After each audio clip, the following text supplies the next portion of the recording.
Oshanar Qiriaku lindi në Korinth të Peloponesit në vitin 448, pra në vitet ku në Konstantinopol mbretëronte Theodosi i Vogël.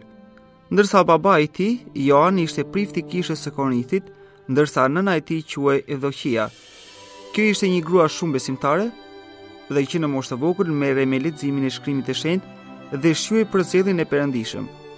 Pasazhi i Ungjillit pas Mateut tek Kreu 16 dhe vargu 24, në të cilën thot: "Atëherë Isu i tha dishepujve të vet, sepse ndonë se dikush do të vijë pas meje, të mohojë vetveten, të marrë kryqin e vet dhe të më ndjek."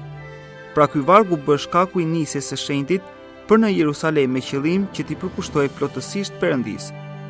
Kështu ai shkoi në Jerusalem dhe më pas në lavrat të Efthimit të Madh.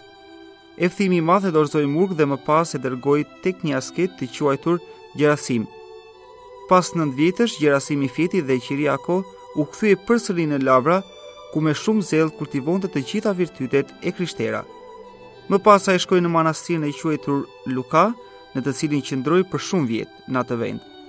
Në moshën 40 vjeçare u rotoni sprift dhe shjuej kaq shumë për virtytet e tij, sa që u bë një shembull për imitimi si njeri që kultivonte durimin dhe urtësinë.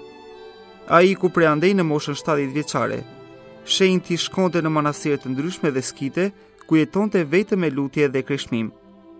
Ai ndroi jetë në moshën 107 vjeçare, duke u bërë për të gjithë shembull i përkryer i asketit.